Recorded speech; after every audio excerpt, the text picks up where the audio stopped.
Right,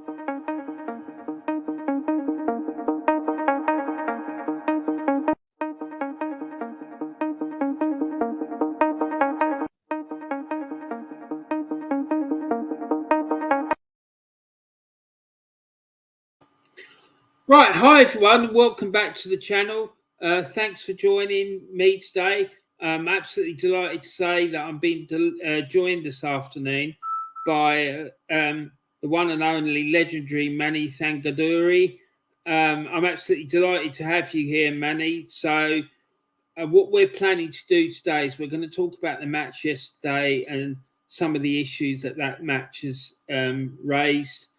And yeah, it should be an interesting one because there's a few issues that game raised yesterday, and yet again, the Arsenal fan base like embarrassing themselves, in my opinion.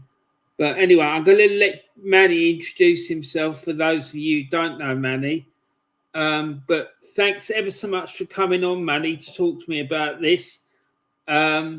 These issues, and I'm looking forward to hear what you think. So, do you want to just briefly introduce yourself, please, Manny? Yeah, first of all, Warren, thank you very much indeed for having me on. Some viewers of the channel remember me from that wonderful interview that you did, that we did together, where we talked about my life as a football fan. I also remember being on a stream where we were discussing a potential All-Ireland team composed of the best Irish footballers from years gone by. But to those of you who are seeing me for the first time, as Warren has mentioned, my name is ManiThangadurai. I am a football fan, of course, obviously an Arsenal and England fan. Born and brought up in the UK, spent most of my childhood in Dartford and Kent, but now currently live in India, the land of my fathers, not by choice, I must mention. And I got to meet Warren through our dear mutual friend Del Boy Gunner, who of course has his own channel and his own call-in shows, and we have done several streams together, and it's been wonderful to hear his insights. And people might consider Warren to be a little bit harsh with his criticism at times, but I can tell you right now, having listened to him, that more often than otherwise, he has been proved to be correct. And this is a person, like many others, who has seen everything over the years, who is well aware of everything that takes place and what everything entails. And the best way I can describe him is that you cannot serve him rubbish and call it a roast dinner. And I only hope you do on Sunday as much as I do, Warren. But thank you very much indeed for having me on. To all those of you who will be in the chat watching on, I do hope that you will enjoy what we have to offer you today. Thank you very much, Manny. It's very kind words, sir. Yeah, so Manny and I have shared many streams together, mostly on Del Boy Gunner's channel. And it's been a privilege to work with him, to be quite frank. Now, before we go any further, I just want to give a shout out to all the people that are in the chat. So we got Danny. Nice to see you, Danny. I hope you're well. I hope everything's going well with you. We've also got Henry Ray Baker. Nice to see you, Henry. I hope you're well. And who else have we got in here? I think that's about it. So yeah, that's good. Let's just go through these comments. Fellas talking. There's 2 Liverpool fans in the chat. So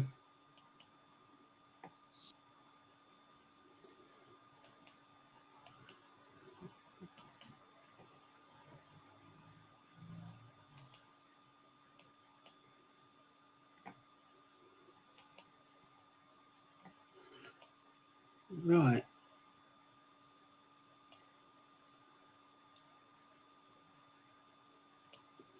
Go.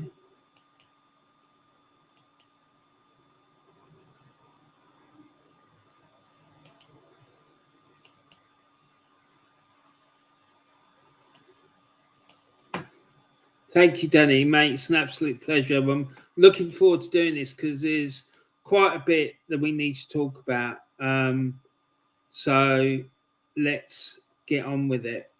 Um, so let's bring up the screen. So I've just decided to call this stream in conversation with ManiThangadurai because I didn't really know what else to say about it, really.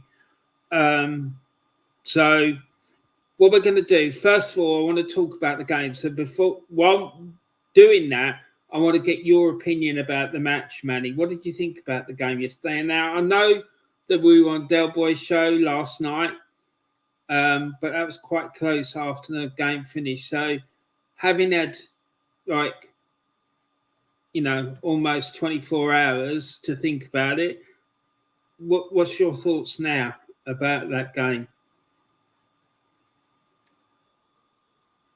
What can I say? It was almost the quintessential game of two halves in a way, and I'll say almost because there are so many layers to it. And obviously, we will go in depth when we talk about the setup of the team. And one thing which kind of made me happy was that there was no Ben White in the starting lineup and that Jurrien Timber was in his proper position at right back. Because this gentleman was purchased, obviously, from Ajax, and having played for Ajax and the national team for several years, he was more often than not used as a right back or a right centre back. But then our dear manager had the brainwave of trying to play him at left back the previous season, and he ended up getting injured in our first game against Nottingham Forest, I think it was. Matt Turner returning to the Emirates. And so we didn't have him for a whole season. And now finally he comes back. He starts to play a little bit better. And now that he's in a better position, it could well be that Ben White's days start to be numbered. And Ken was talking about this on another stream. The sad part is, though, that it was a rather chaotic start in a way where Rodri was flawed a little bit. I told myself, 60 million down the drain, Havertz making a fool of himself again. A bit of a nuisance in a way. But then City got into their stride, and the right winger, Savinho, who was in the team, in the absence of Kevin De Bruyne, was actually having a pretty good time against our left side. Skinned Calafiori and exploited the gap between Gabriel and Saliba. And then it was that man, Erling Haaland, who scored his 100th goal. But then, obviously, things turned the way they did. They had a lapse in concentration. Obviously, Rodri went off injured. And then we took advantage of that and scored 2 goals. But then a moment of what I would otherwise call mental flatulence, for want of a more genteel term, saw Trossard getting sent off. And in the second half, we were talking about this, and I think the first thing that came to my mind was that it was last year all over again. Last year, many people were rejoicing over the fact that we went to the Etihad and took a point, even if it meant having to park the bus and not to take too many chances to score. But several of us who were a lot wiser were saying, no, City had a weakened team. That opportunity should have been taken to try to take the game to City and really prove that we're a team that's willing to take risks and really willing to assert ourselves. And those 2 drop points proved to be quite crucial in the end. You know how we often say those who fail to learn from history are doomed to repeat it? Well, history was repeated. And in somewhat a different context, we had a similar result. I suppose the only mitigating circumstance here, Warren, is that it's at the beginning of the season, and there is still many a slip between the cup and the lip. But it doesn't augur well, especially when you consider the competitions that we have this season, the games we have to play, the teams we have to face. I am not looking forward to the rest of the season, to be honest with you. All I can do is hope that we'll get our results, but I don't know if I can see us winning anything this season the way things are going. Well, hold on a minute, Manny. BX Gunner 81. What what context is it you think needs to be applied? Honestly, these people. Maddie, so I think that was an excellent assessment of the match, and I 100% agree with everything you've just said. I think that, yes, I understand that Trossard got sent off. We were in front in the end of the first half. I think we were slightly the better side. I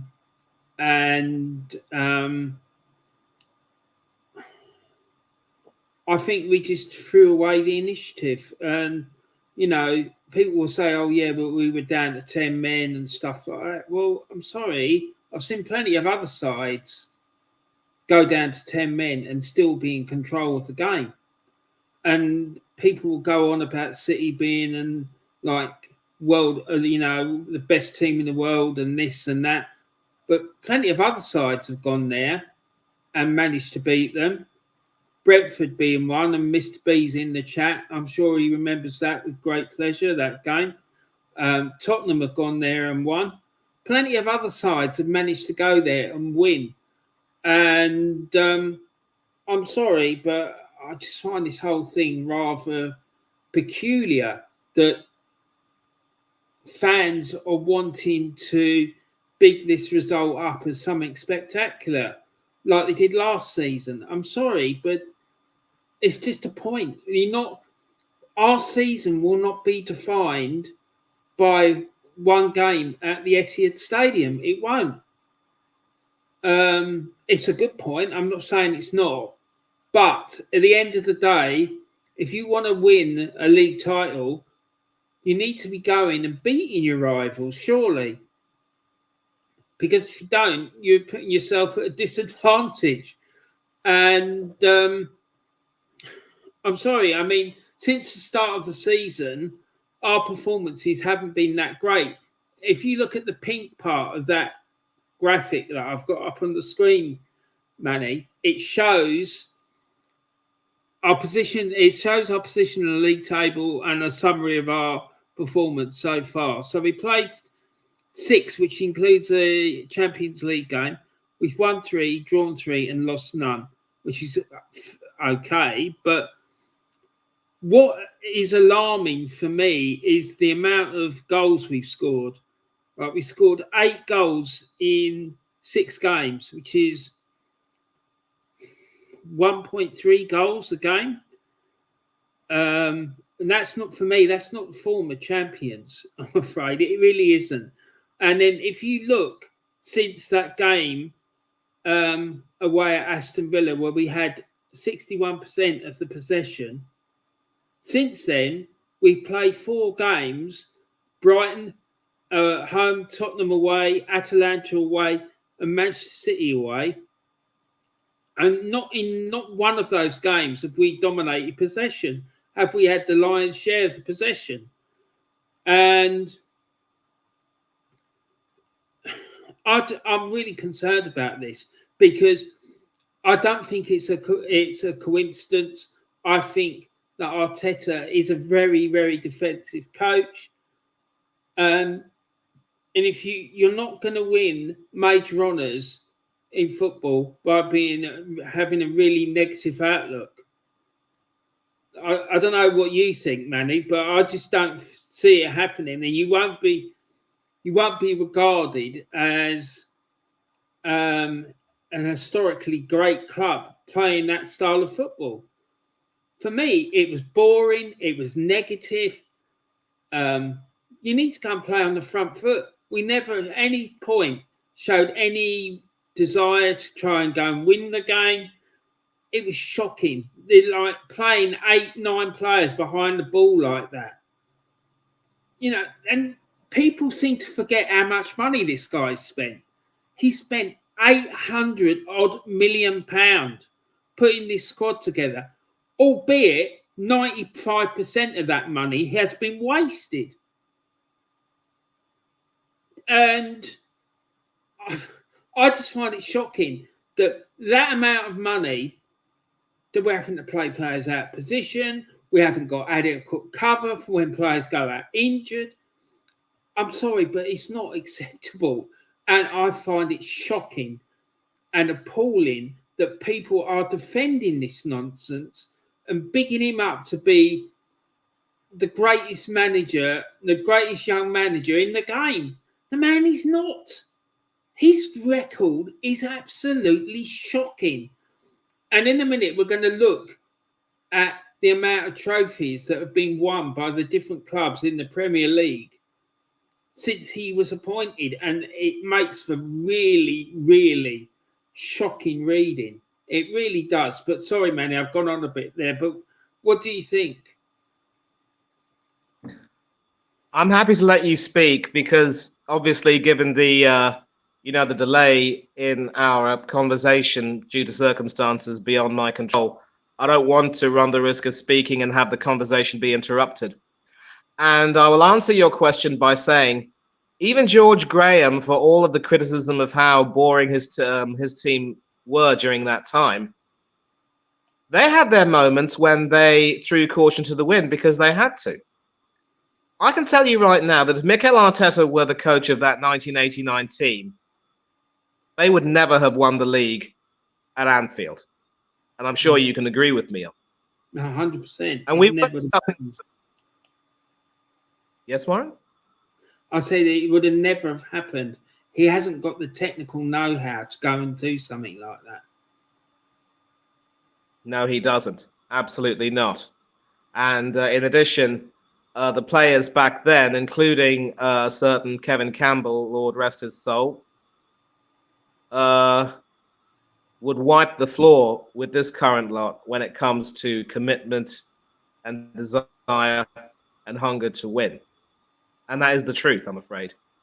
With the exception of maybe one or two people in our team, most of them don't even care about winning trophies, it has to be said.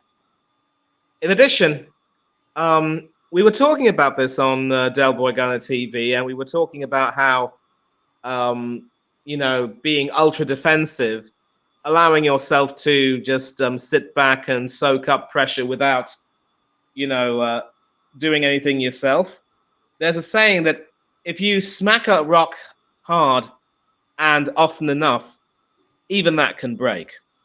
And people have been waxing lyrical about our defense as the best in the league and how Gabriel and Saliba deserve to be applauded for their performances. Well, City unlocked that defense within the first 9 or 10 minutes. And eventually, of course, when you are forced into a situation where you're defending for 45 minutes plus the insane amount of stoppage time that was added, at any given point, you will lose your focus. You will lose your energy. And it so happened that at least 2 or 3 of our players were switched off when Jackie Grealish sent that ball into the penalty area. And John Stones' shot was scuffed, and it still went in. I think that just says it all, really. If you try to be far too defensive and you don't have any idea to try and take the initiative and try and seize an opportunity, you are going to regret it. We were 2-1 up in that game, Warren. So it could easily have happened that City would have left themselves open at the back, and any player with a modicum of speed could have seen an opening, burst right through, and had Ederson in all sorts of trouble. But that was something that Arteta didn't want to consider. And he can go on and on about how proud he is of the team, saying 99 times out of 100, if you play against City with 10 men, you're going to lose. We're proud of having gotten the draw. You're supposed to be fighting for the championship. And these are matches where you are supposed to try and go for the jugular and go and win. Instead, we're now in a situation where we're 2 points behind City, 4th in the table behind City, Liverpool, and Aston Villa, who we beat earlier on the season, not without good fortune, it must be said. And even now, although there are still plenty of games to go, there's a reason why people like you and myself are, not confident about the team winning.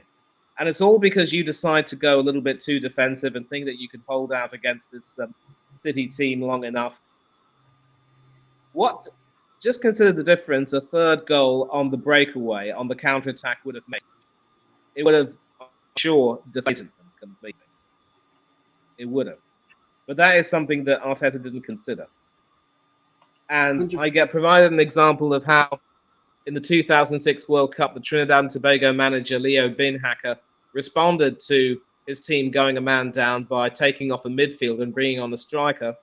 And within minutes of his arrival, that actually hit the post and was the closest to scoring in that game. Of course, they say if you poke a bear, it comes back at you even harder. And Sweden obviously came back even harder and were threatening to score. But then because of Xhaka Hislop, who that day had the game of his life, it finished in a 0-0 draw. So sometimes you've got to be imaginative. Sometimes you've got to be willing to take some risk. It's not for nothing that they say that he who dares wins. And because Arteta didn't dare, we didn't win. And that could very well be the story of our season, yet again. See, Manny, I 100% agree with you. And what annoyed me about yesterday was the number of people who were saying, oh, we went there and we were 2 seconds away from winning that game. Although it was almost like just because Man City had scored in the last minute of the game, that somehow that goal was less important, or it was lucky. We were unlucky not to win. We didn't have a shot on target or even a shot in the second half. How can you be unlucky not to win when you don't have a single shot? It reminded me of that shambles of a Euros performance by my country, the Scottish national team. Those performances still scar me. The stats around that Scotland's performances at that Euros are absolutely horrific. And what we saw yesterday was 100% a typical Steve Clarke performance. He could have, if I didn't know better, I would have thought he was managing that team. It was shocking, Manny. Honestly, we did not get a single shot in that second half. And I'm sorry, a team that's going for a league title does not go to its biggest rival and not put a glove on them in the whole of the second half. It is ridiculous in the extreme. And people's going, oh, yeah, it was a George Graham-esque performance. That really angered me as well, because this man isn't fit to lace the boots of George Graham. Now, in the bottom half of the screen, right, you're going to see a table that I've done up showing some key seasons from George Graham's reign at Arsenal. He came to the club in 1986. In his first season, he won the League Cup. The second season, Arsenal were runners-up in the League Cup. The third season, they won the league title. The next year, they never won a trophy. The following year, they won a league title and nearly went invincible. They lost only one game all season in a game where three-quarters of the defence was out, right? And we lost 2-1 at Chelsea. Otherwise, the team would have gone invincible in 1991. A lot of people don't give George Graham the respect that he deserves, right? The following season, they didn't win a trophy. The following season after that, they won the FA Cup and League Cup double, something that's not very often done. I think it's only been done like maybe 3 times or so far, I think, in the history of the game. And people talking about how it was a George Graham-esque performance. Well, and it's like 1-0 to the Arsenal. I want to lay that myth to bed, because it is a myth. Yeah, Arsenal did win a few games, 1-0, and we were defensively solid. But we went out. Arsenal would go out and win games comfortably, especially when Rocky and whatnot were playing in the team. I can remember seeing Arsenal win 4-0 away at Villa, beating Plymouth Argyle at home in the FA Cup by 6-1. Arsenal would score a lot of goals, right? And if you look, in the 1989, 88, 89 season, Arsenal scored 1.92 goals per game. At the moment, we're aggregating, what is it?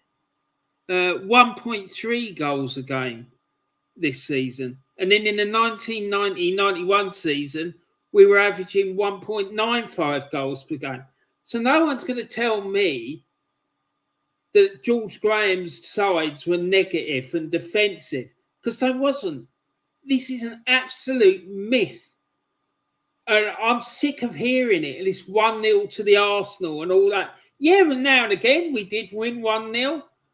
But this whole thing, because we were defensively solid, that people label him as being a dour and negative coach, and he wasn't. I remember us playing Norwich City at home and we thumped them 5-0. I'm sorry, no, I'm not having that at all. And most of these people, probably it was because they weren't around in George Graham's heyday at the club, and they only listened to what other people had told them. But it's not the case that he was a boring, dour, negative coach. He wasn't. And yeah, I managed. Were you around when he was managing this team? I was, Warren. In fact, further to your point, I keep mentioning that the very first game I saw of Arsenal was when they beat Liverpool 3-0 at Highbury. Magic Man Mercer, Dicko with the penalty, and Smudger Smith with the third goal. Liverpool were the defending league champions. We beat them 3-0. And that is how the type of performance you want if you are competing for the title against bitter rivals like that. And nobody's going to tell me either that George Graham team or him as a manager were incapable of playing some really good, stylish football.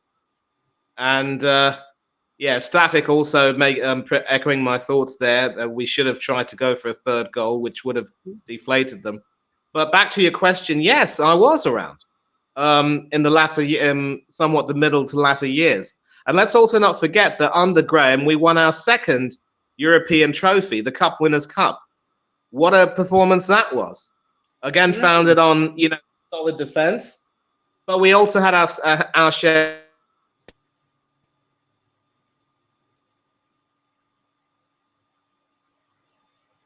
Manny, you okay? Manny? Okay. Look, the other thing I wanted to say about this George Graham thing as well.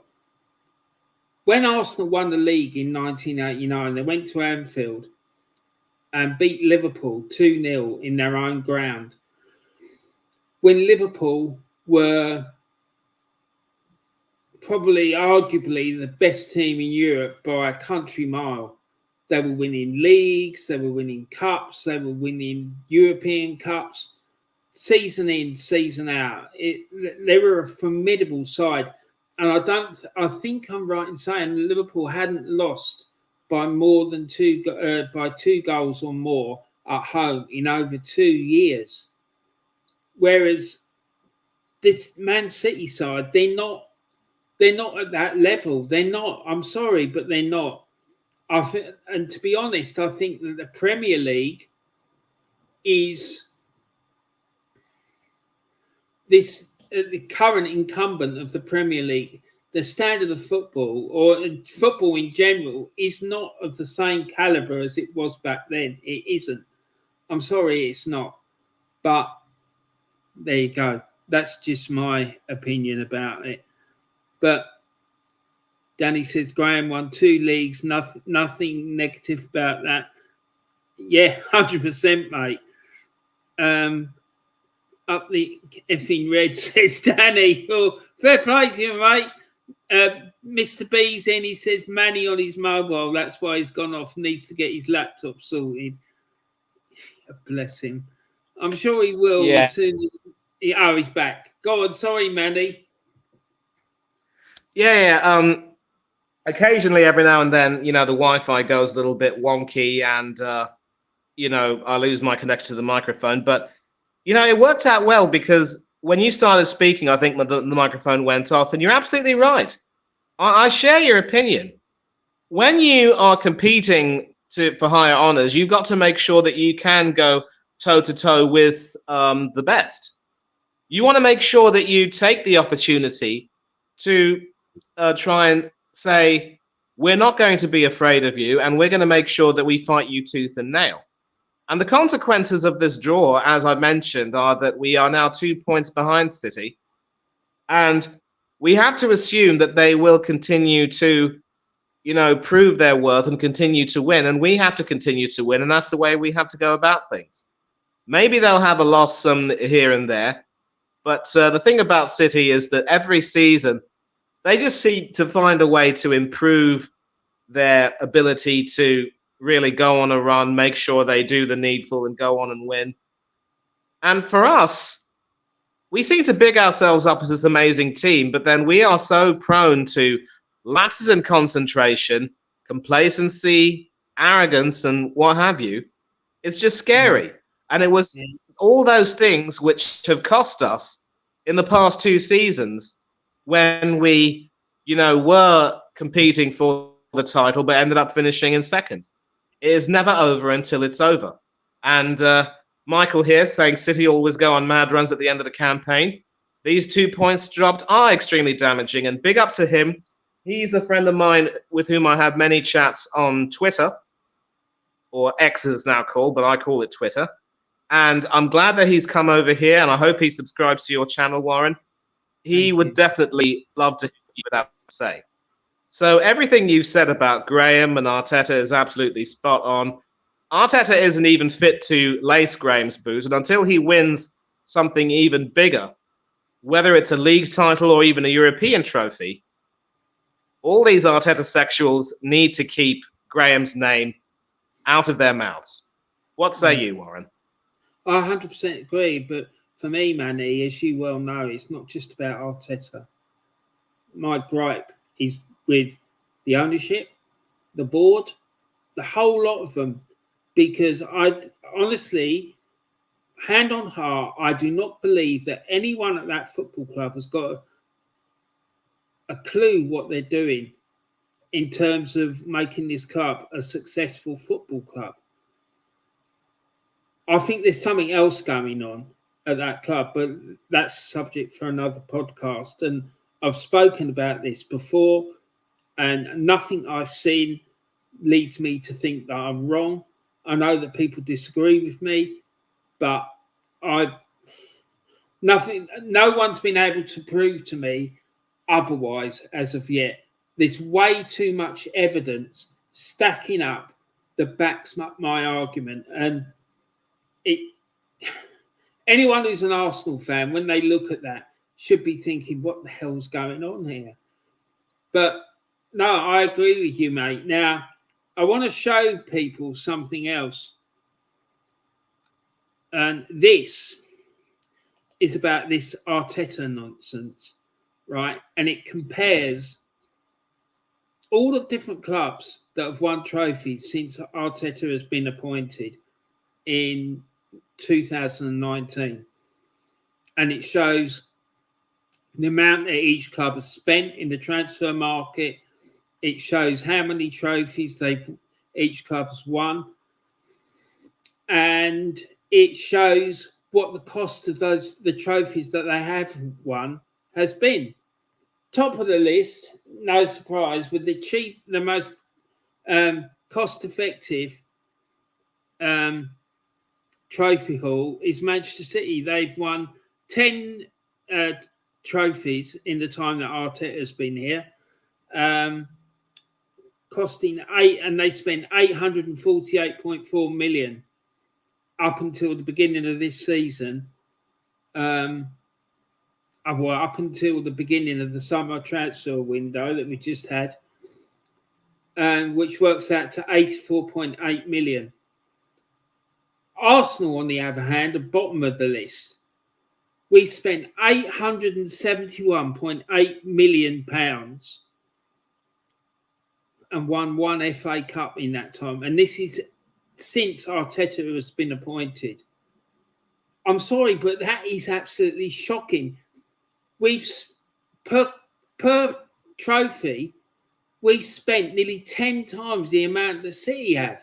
I just find it shocking. Even Leicester have managed to win the same as what we have, and West Ham.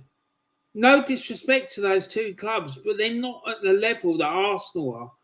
We should be up there competing and have a trophy haul comparable to that of Manchester City. Not sitting here with just one solitary FA Cup in 5 years. And especially when you consider the amount of money that he's been given to spend.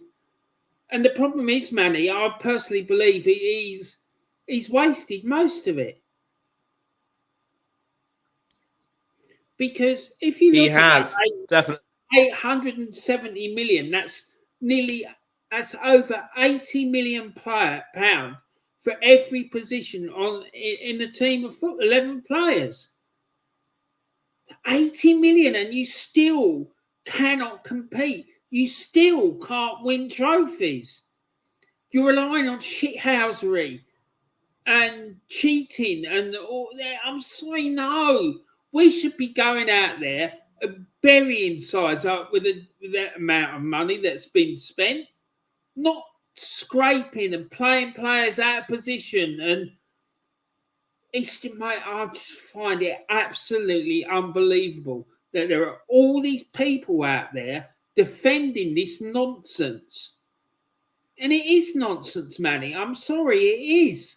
It is unbelievable. It is off the scale madness of the highest order. I just can't understand what is going through these people's heads. Well, I've got a theory about it, but I don't know, Manny, why do you think these people are behaving like this, given when you look at the cold, hard facts of it? Why are they doing it? It makes no sense to me. What can I say?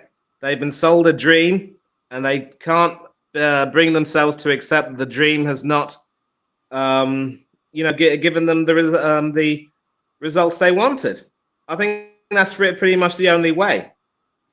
You could also say that maybe they're in a cult, they're drunk on, the Kool-Aid or what have you, and it's the effective PR, the prospect of the former skipper coming back to his old club to try to lead them back into former glories. And, they seem to love the manager more than the club.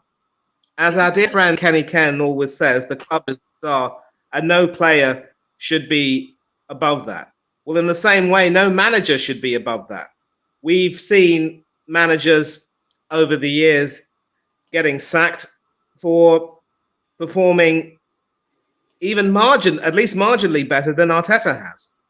But there is no room for sentiment in football. Sadly, in the case of Arteta, you see all this talk about a process, about wanting to give the manager time, and so forth. And that damning stat is there. We've spent marginally more than Manchester City during that period that Arteta's been here. And we've got nothing to show for it. Nothing except hard luck stories and, being so near so far and having people say, oh, we should be proud of having competed. It's all about the journey and all that rubbish. No, it's the destination that's the most important thing, as people would say. There's no way that Graham would have stood for that. Even Arsene Wenger at the beginning of his tenure with us would never have stood for that. And he was the one who changed things for the better after Graham left, of course. And when we won our first when we won that league and cup double in 1998, the season where Ian Wright and David Platt bade their successful farewells to our club, we almost allowed ourselves to momentarily forget about George Graham because we knew that we were starting something new. It was just a shame. And of course, that period was also a period where we were quite proud of our own financial acumen and our ability to really spend little and win big. Since then, sadly, in the second 10 years after leaving Highbury, things went completely pear-shaped, and by the end of it all, we were both glad to see the back of each other, and it shouldn't have been that way. Yeah. But now, what people don't realize is that we're being set up for a repeat of those horrible Wenger years. At one particular point under Wenger, we went 9 years without winning a trophy. Arteta could very well now have us going 5 years without winning a trophy. And unless he bucks up his ideas, unless the fans start to do better, unless the players also start to take things a little bit more seriously, there's no telling how long we'll end up without a trophy. And I'm really glad that you didn't include the Community Shield trophies in that graphic, Warren, because then people are going to, that way people are not going to say, but what about the Community Shields that he won? Those aren't trophies. They're glorified friendlies where the winner receives a dinner plate and they're not played under final conditions. Exactly. I mean, I really don't know where we'll say to this, to be honest with you. And I'll hand it back to you now. Manny, the thing is about the Community Shield, it's a glorified pre-season friendly. That's it. End of story. Some countries in Europe, they do have a proper Super Cup. They do. Not this country. It is a glorified, it is a fundraiser for charity, and that's great. It really is. I'm all for that. But this is not a proper competitive trophy. It isn't. I'm sorry. And that's why I will never include it in anything that I don't consider it as such. You know, it isn't. I mean, personally, I would like to see, and I mean, if they could manage it and it didn't overload the players, and this, what I'm about to say, probably would overload the players. So probably I'm not up for it. It'd be great to see, though, have a tournament, right, for the sides that finish in the top 8 of the Premier League each season, like in Aussie rules, where, or the playoffs here in this country, but over a wider range of clubs. So the third team that finished first plays the team that finishes 8th. The team that finishes second plays the one that finishes 7th. Third plays 6th. Fourth plays 5th. The winners of those games go through to the next round until the final, and they win a trophy. But no, not the Charity Shield, mate. It's not for me. And this just shows for me how inept this man is. I keep saying, and I'm getting sick and tired of keep repeating myself, this manager will never, ever win a major trophy while he's managing Arsenal Football Club. He hasn't got the wherewithal or the ability, in my opinion, to do it. I just do not see him winning a major trophy because he hasn't got the winning mentality. I remember, I think it was last week or the week before, I had Carl Walsh on there, and we were looking at this video clip.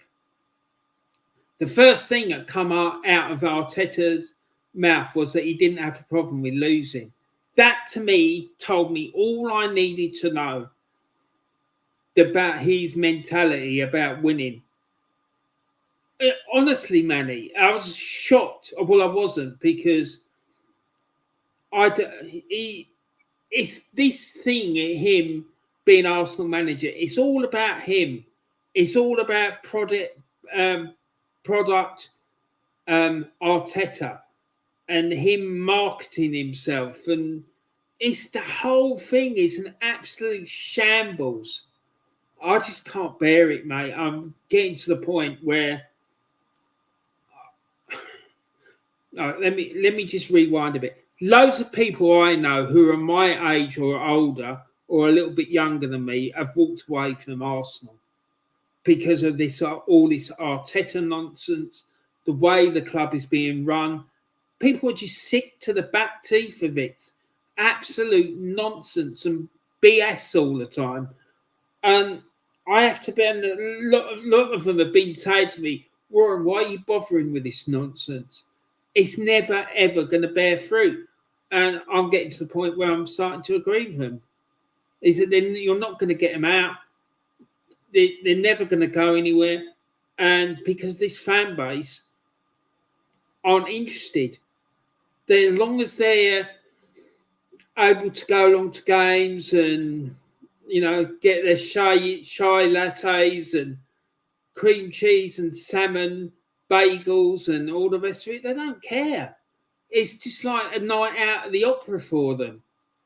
It's just like, I just don't understand it. Like in lots of other places throughout the UK, going to football is a thing about passion and being in a community and all the rest of it. But these absolute clowns have not got a clue about football, right?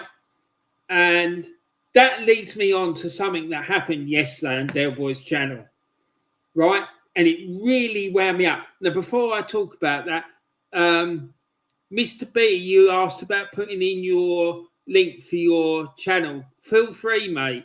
And that goes for anyone else who wants to put a link in to a channel or a social media account. Please feel free to do it. I haven't got a problem with it at all. So, yeah, please feel free to do that. Yeah, so I want to talk about this guy who came on to Del Boy's show. He came on screen with his camera on and all the rest of it. Fair play to him. Within 10 seconds of him coming into the chat, he accused you and me, or the panel that was there, of being, what was the word he used? Disrespectful? No, not disrespectful. Well, it was disrespectful, but it was another word he said before that. Basically, that we were disingenuous. That was the word. He said we were being disingenuous.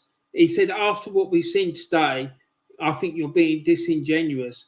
Well, let me tell you, my friend, the one who's being disingenuous here is yourself, not you, Manny. I'm talking to that guy who came in.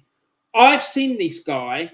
He's done this before. He came on to a live chat I was on the Del Boys show, and he started disagreeing with everything I'd said. And then the very next day, he was on the show where he was saying everything I'd said. And I'm just thinking, what are you doing? He's one of these people, Manny, I think, who swings with what's being said in the chat. Or he likes to cause a stir, or likes to stir the pot, as you said earlier. And mate, I'm not having that. I'm not. And the only reason I didn't call it out yesterday when I was on Del Boy's channel was because I didn't want to fall on blazing row with this character on Del Boy's channel because of the respect I have for Del Boy. So yeah, I'm sorry, but that I found that really disrespectful, the way he did that. And I think he knew what he was doing. I think he did it deliberately. And I've got no respect for people like that. I really haven't. I think it's absolutely disgusting. And I've got no time for the fella. But, Manny, so what's the way forward with all this stuff? Because we can't keep going on season in, season out with this guy. He's like, I personally don't think he's ever going to deliver a major trophy. So what's the answer to it all? Because I'm really struggling with it, mate. Like I said to you a few minutes ago, before I started going on and on and on, right? I'm at the point now where I'm just thinking, well, what's the point? I might as well just walk away from it because I'm sick of it. I'm sick of these like idiotic fans who haven't got a clue what they're talking about. They care more about the manager than what they do the club. They're just not interested. I just don't understand what is wrong with these people. So how do we move this forward? That's what I want to know. The prawn sandwich brigade. Roy Keane spoke about them at Manchester United, and now we've got our own brand over here at Arsenal. And I completely, understand, completely concur. These are the ones who claim to understand football because they're trying to support everything that's happening, but don't have the ability to read between the lines and say, you know what, something is not quite right. I also want to, big up another friend of mine, and he also has made appearances on Del Boy's channel, a Tottenham fan from Malaysia by the name of Lokman Yunus Eugene. And I consider him to be a really good friend of mine, and I will be, if he does have a call-in show this week, I'll probably be joining that. Being in Malaysia, he's rather closer to my time zone, my neck of the woods. And then when I was going on saying the things you said and also offering my opinion, there were two Spurs fans who jumped on, and I don't want to, shame them by mentioning who they are. They know who they are. But they both started ganging up on me by saying, you should be lucky that you got Arteta. He's transformed your team into a team that is able to consistently compete with the best team in the country, the best team in the continent, the best team in the world, and all that rubbish. And I'm just being completely unreasonable and ungrateful. And I had to say my piece, and eventually I had to leave the stream. And I didn't want to have a full-blown row on that channel out of respect for my friend Eugene. But I couldn't take being ganged up on. And since then, I've continued to go back on his channel, and, we have a terrific relationship. And, we'll get back to, you can read that chat from Mr. B later on. But it's bad enough when you have people in our own fan base talking about how we should be grateful. And when you have people from fans of other clubs like Spurs who haven't tasted any kind of success since the 2008 League Cup, telling us that we should be grateful.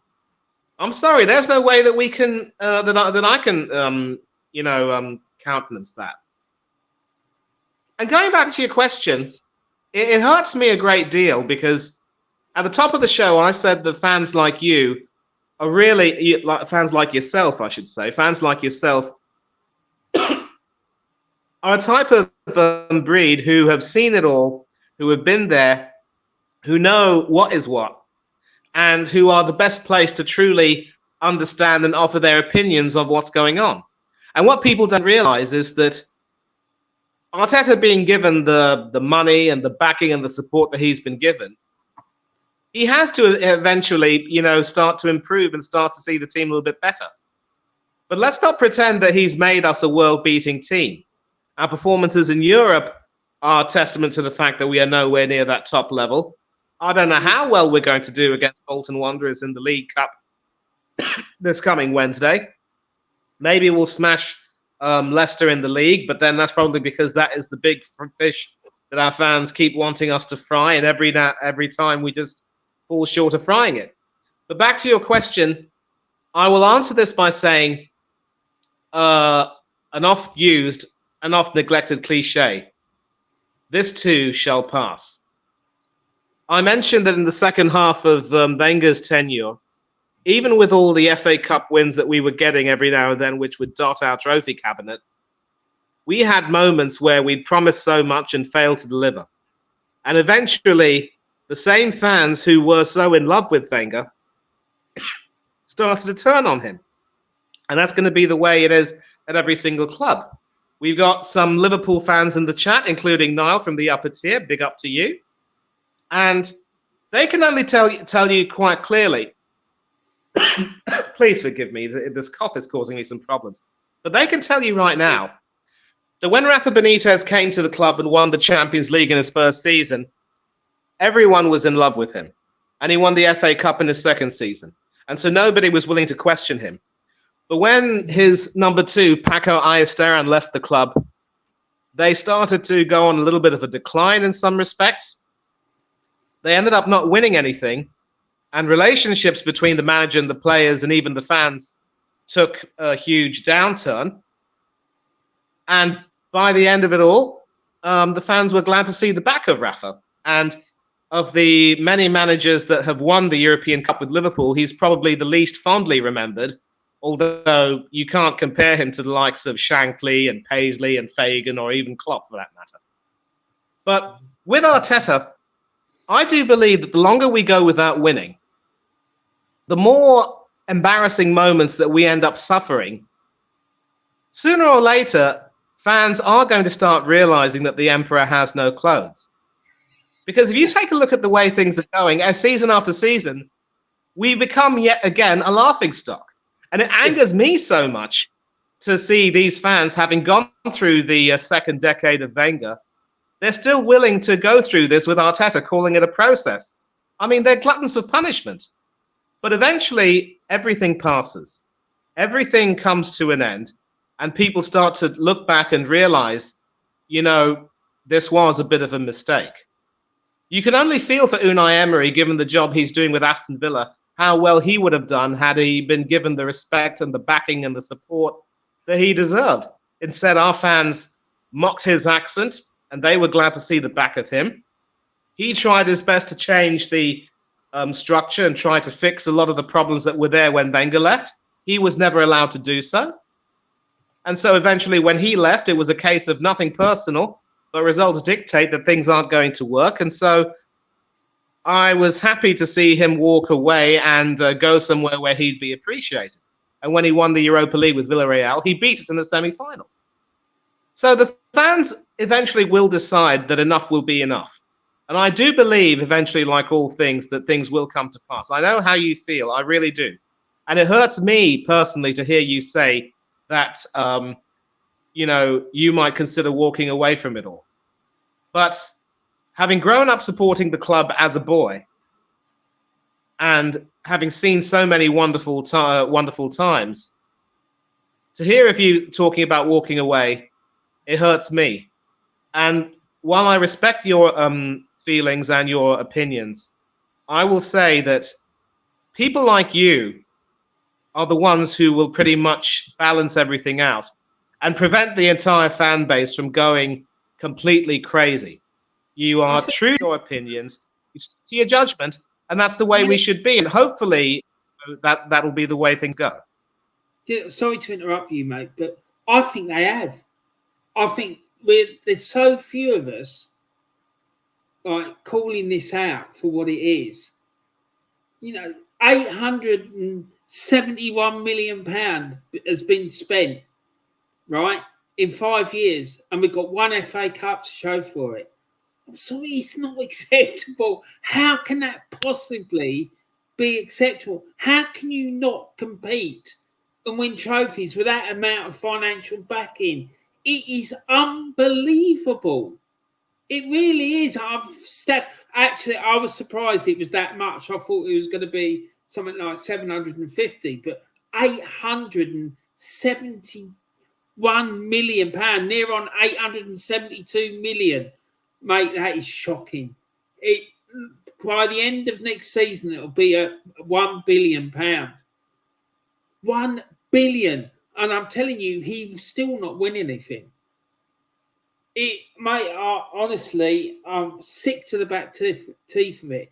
I'm sick of these fans making up the most ridiculous and stupid excuses for this manager.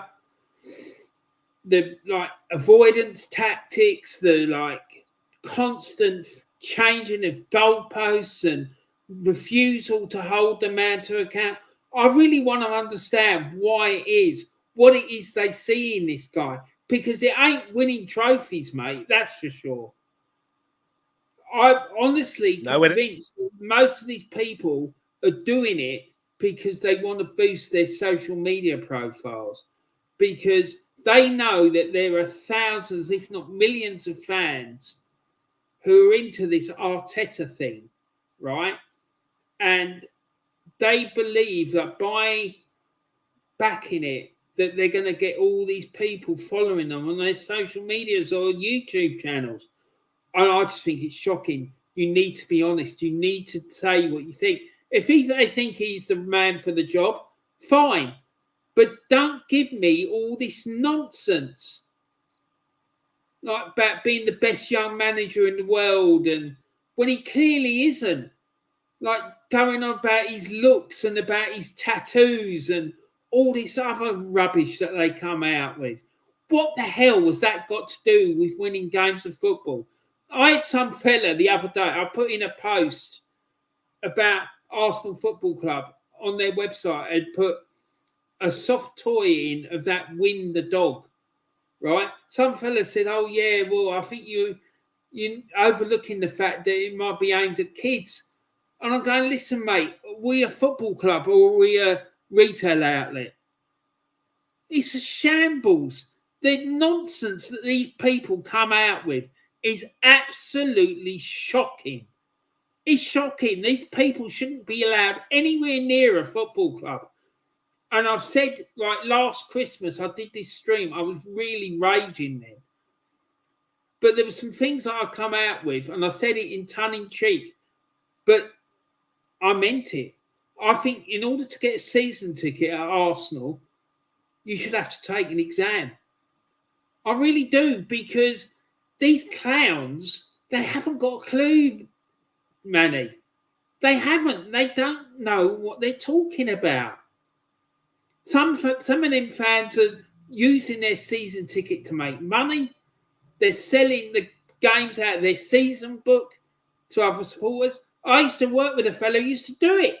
He used to offer it to me all the time. And the second time he'd do it, he'd said it to me. I was turned around to him and said, mate, you come up to me with that season book again, trying to get me to buy matches out of your season book. I'm going to report you to the club. It's shocking. And like, they're charging well over the face value as well. So they're making money out of the club. I think it's disgusting, Manny. I really do. It's not acceptable. These people should have the season tickets taken off them. And yeah, I just think it's an absolute shambles what's going on.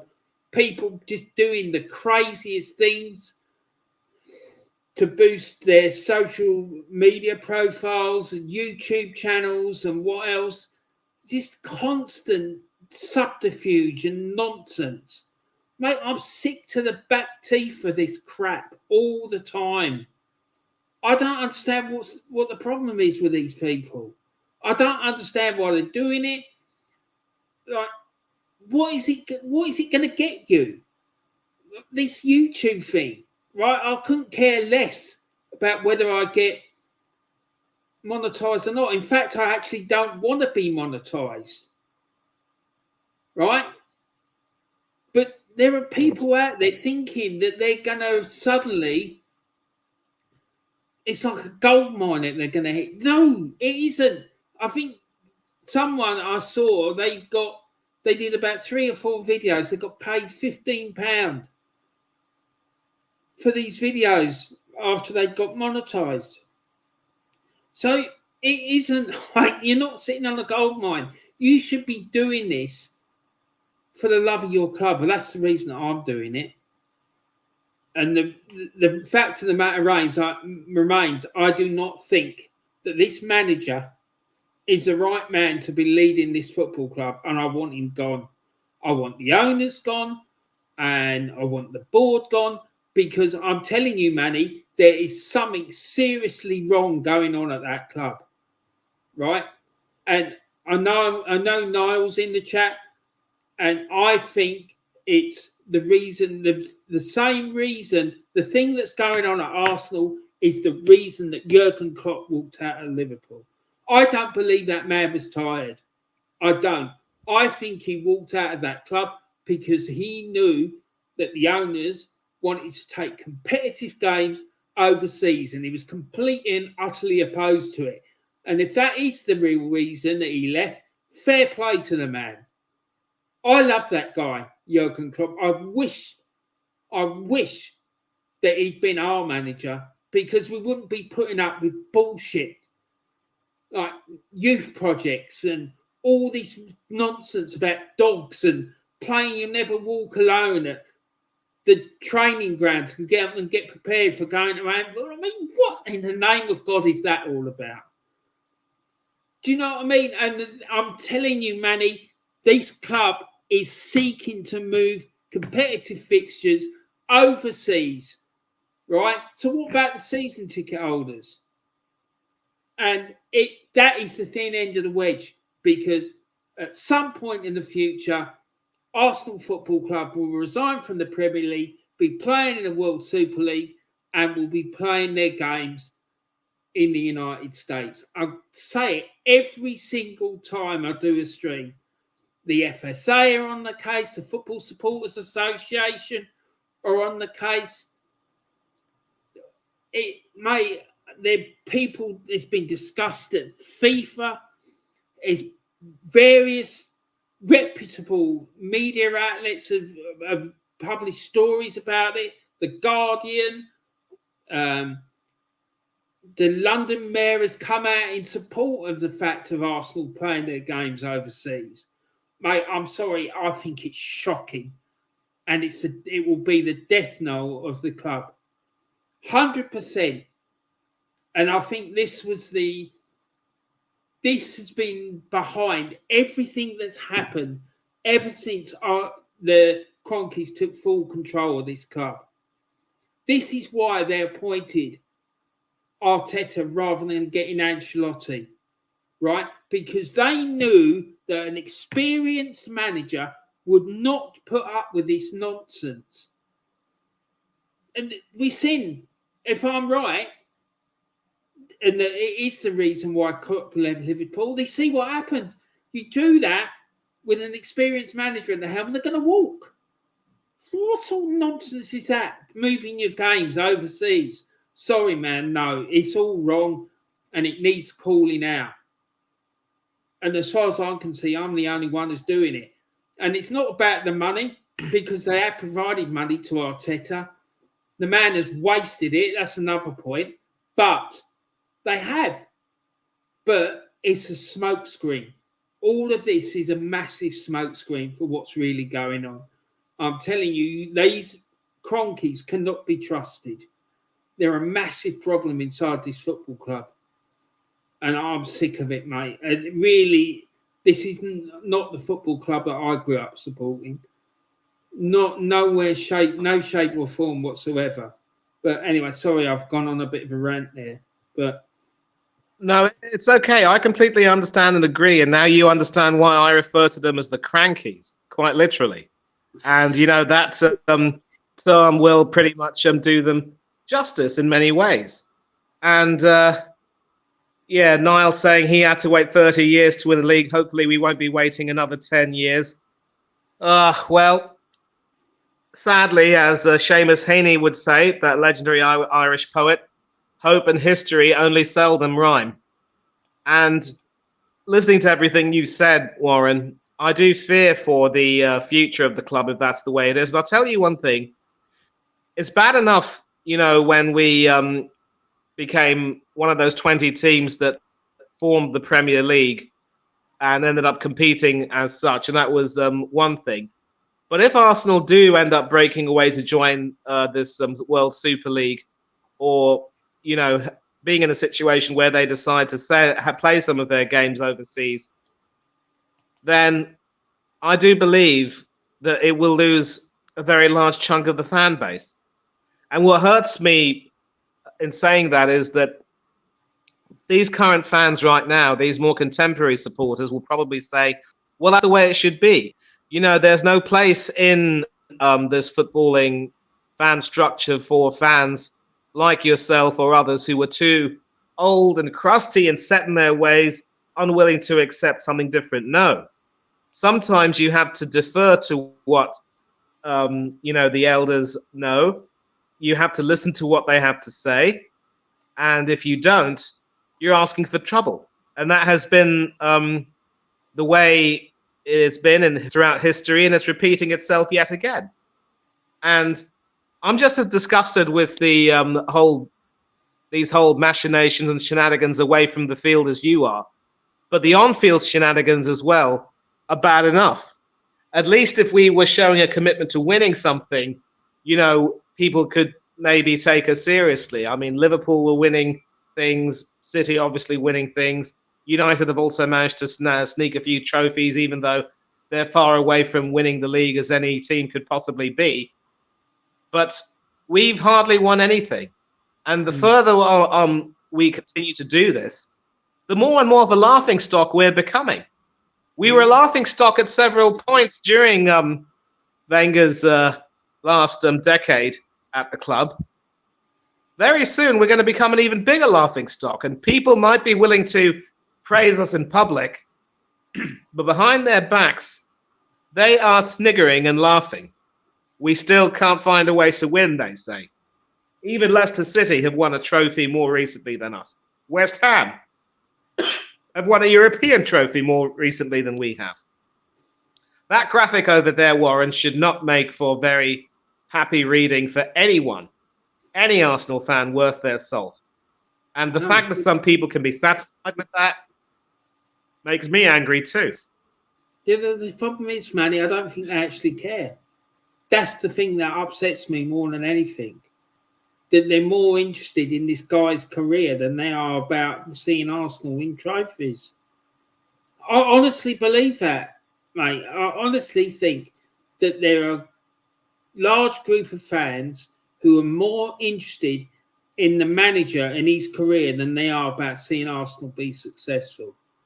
So that's to help me cope with this nonsense.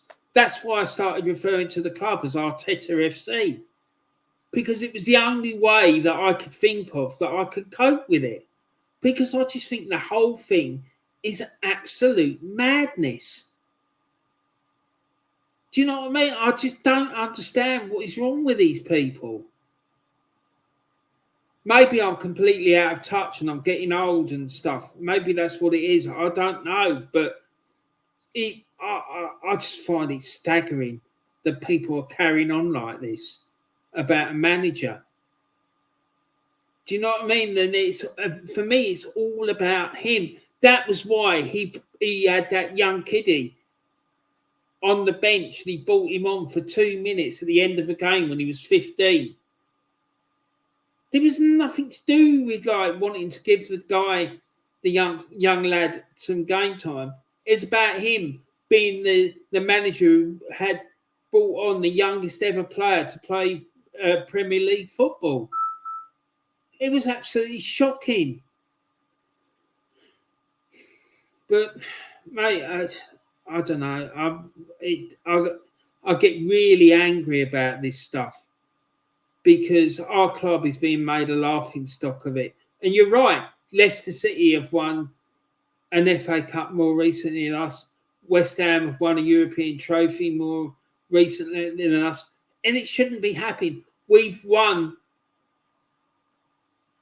an FA Cup, and that is it. Wigan Athletic even managed to win an FA Cup. And they beat, funnily enough, ironically enough, they beat Manchester City in the final to do it. I believe, if I'm not wrong. So you're correct. It's like, what the hell is going on at this club? Mate, it was a sad, sad day when those Cronkies got their hands on this club. It really was.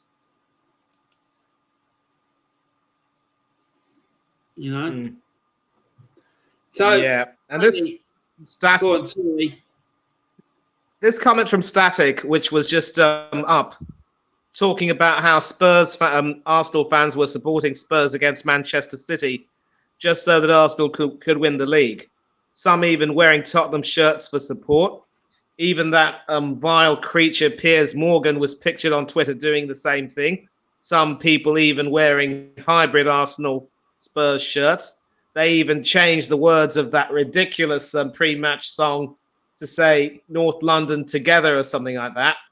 And we all know that if Tottenham had beaten Manchester City and we had won the league, we would never have given Spurs their props at all. A bunch of turncoats, quite frankly. A bunch of turncoats who don't understand the values of the club, who don't understand the history of the club. Oh boy, oh boy, oh boy. And the worst part is, a reason why people on YouTube talk about wanting to educate fans on the history is because Arsenal don't do that much in terms of educating fans on their history.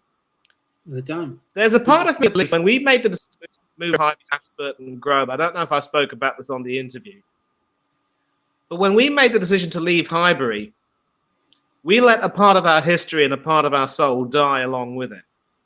That beautiful Art Deco building, the famous marble halls, the bust of Herbert Chapman, I should say, that pristine ground, which ended up being cut up and developed into a housing apartment complex. There's no soul about the Emirates Stadium, absolutely.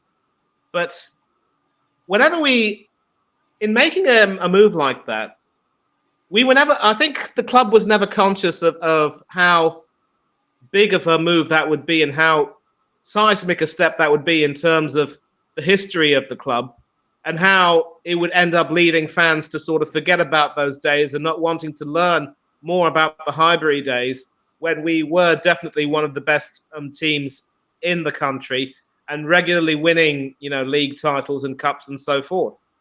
Many of these young fans, as we all agree, and exactly, Mr. B has said it perfectly there.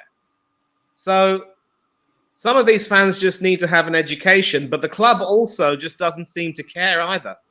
The fish seems to rot from the head down. We both agree on that. And with the club seeming to care more about foreign revenue and future revenue than actually staying true to the values of the past, I could definitely now understand why people would want to walk away, especially yourself. And as I said, I completely respect your opinion. And I'm angry with the way things are going now, the more I hear about it. Man, it is shocking. Never used to have all this carry on. Like, fans celebrating because they're getting in the top 4. When I was a youngster, I stood on the North Bank with my dad. I remember fans singing about winning the league, right? Not finishing second, finishing third, or finishing fourth. Winning the bloody thing. And now we've got fans celebrating and having a party because we finished in the top 4. This is crazy behaviour. It's just madness of the highest order. It really is. And it just really annoys me. Big time. It really does. And I've struggled to see where we're going with it. I really do. And like this business about not recognising and doing stuff to promote the history of the club, I think is absolutely disgusting. It's one of the things that angers me more than anything else, because they could do so much good through doing that, and not just related to football, but like to society in general. Getting kids involved in sport. Football, I heard some fella talking about this on some show, on a radio show, an Irish radio show that's broadcast on the internet. This Irish MP, and he was fucking absolutely spot on. Now, I know Del Boy can't stand the fella, but he was right in what he was saying about football. He was saying about what good it can do and how it can, like, all these different things in society that it can help to improve. And he's spot on, it can, and yet these clowns who are in control of our football club are just not interested. Not interested in the slightest. All they're interested in is what the balance sheet says, and about shifting as much dodgy merch as they can. It's like, honestly, mate, they remind me of Arthur Bloody Daly and his lockup. It's shocking. Knocking out hooky gear all the time. Like putting up, like trying to sell like plush toys of Win the dog, and I'm thinking, no, this is absolute insanity. It really is, mate. I'm sick of it. I really am. But Manny, I'm going to try and call it a day now. So, is there anything else you want to add before we finish? Well, I think the only question I have is I hope that you didn't have any more slides planned, because I think obviously the way we were talking, we went on for a bit too long. And one of the reasons why I love coming on and watching your shows is because you always seem to do a lot. You always do a lot of, preparatory work with some slides and graphics, and it's wonderful to read. And, people need to watch your channel a lot more. So if there was something more wanted to discuss and get off your chest and you weren't able to do so, I do apologize for that. But No. apart from that, I've said everything I wanted to, and thank you for contributing so well. It's been brilliant. One of the reasons I do the slides, Manny, is because my memory is shocking, and I use it like as a memory aid, because I'm not like Diesel, who he can talk for like 3 hours or more with having no script, and he's got a really good memory, so he knows what to say and how to say it. I'm not like that. I can't do it. I used to be able to do it without any problem, but not anymore. I'm too old. So these things, they help me to get my point over. They help me they're a memory guide for me as well. So that's why I do it. And it's also much better than people having to sit there looking at my ugly mug all the time. So do you know what I mean? It's an aid for me. So, but listen, I get Manny, that. I absolutely delighted that you wanted to come on and do this with me. It was an absolute pleasure. I really enjoyed having you on and talking to you about this stuff. So thank you so much.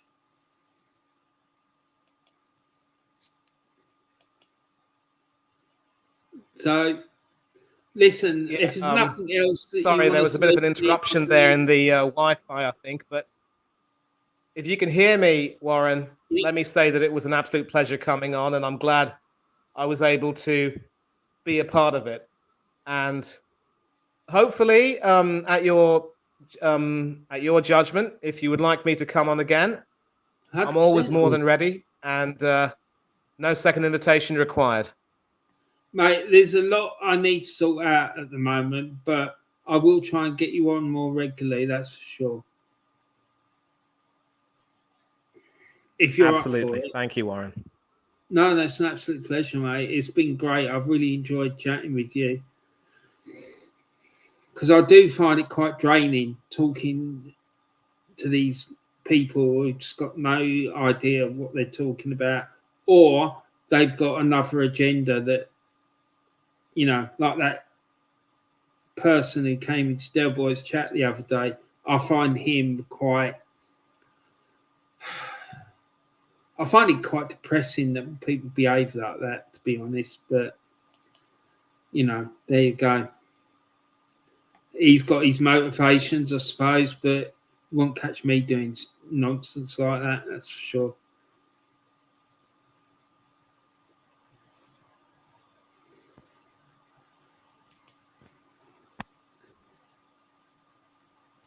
So, Manny, listen, mate, take care of yourself, and thank you so much yet again. Thanks to everyone in the chat for all the comments. I've really enjoyed reading all your comments and chats and stuff. Thank you for contributing so brilliantly. You're absolute legends. You guys are the real legends of these shows. I'm delighted to say that you're coming back here and doing it. So thank you so much for all your support.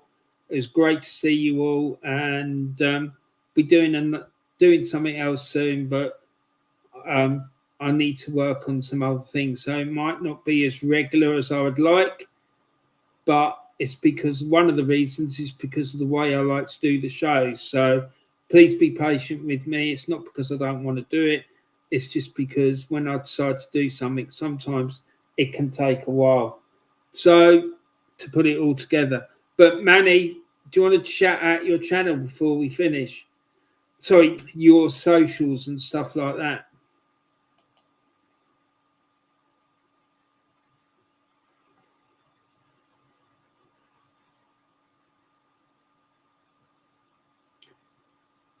Manny? Manny, are you there? Oh dear. Yeah. Well, Sorry. Just that's right. oh, for heaven's sake. I was just asking I don't whether know if you you can wanted. hear me now, but there's a huge problem with the Wi-Fi. Okay, I can hear you perfectly. Do you want to shout out your socials, mate? I will. You can catch me on Twitter at Thangadurai 1981, and I have shared the link to this video there. So do please follow me there. You can also catch me on Instagram at ManiThangadurai 1981. I don't have a YouTube channel of my own, a bit like Kenny Ken in a way, but I'm always happy to, you know, come on other streams and offer my judgment.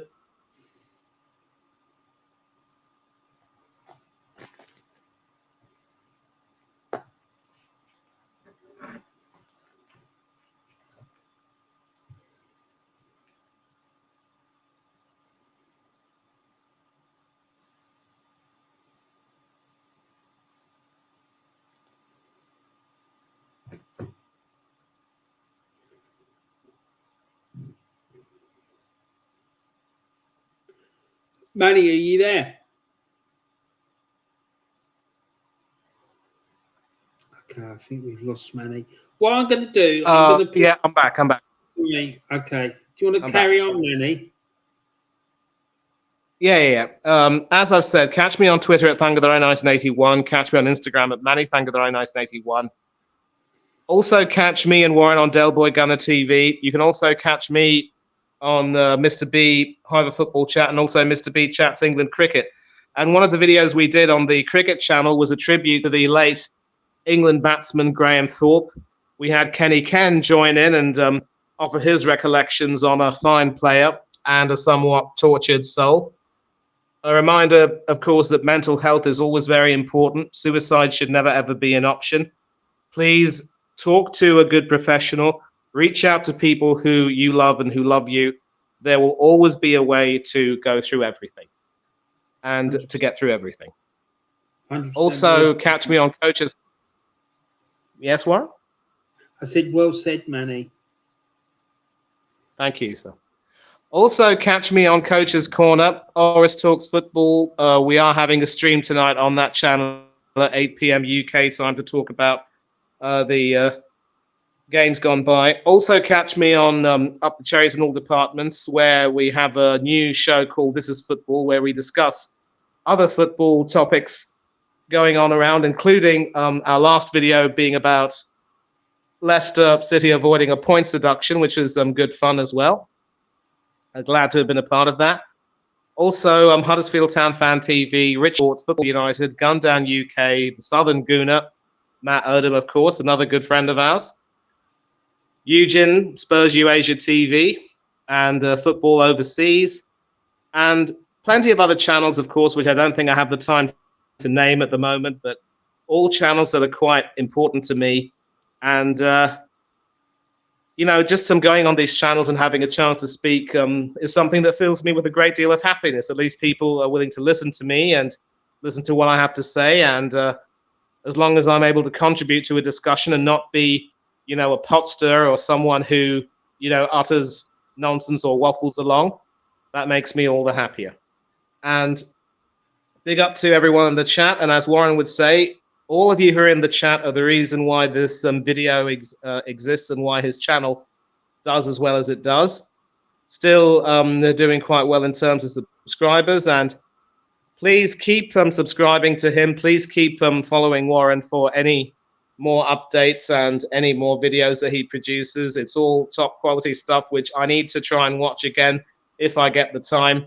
But, it's a treasure trove of footballing history, footballing information, and this is something that you do not want to, miss.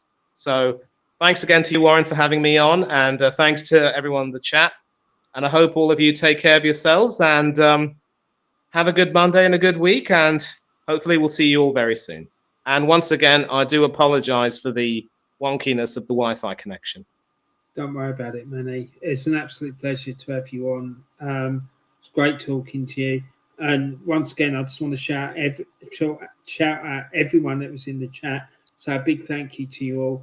And as I always say, or try to always say, please remember to take care of yourselves, look after your friends, your families, and your loved ones, and try and share some love and kindness around the world if you can.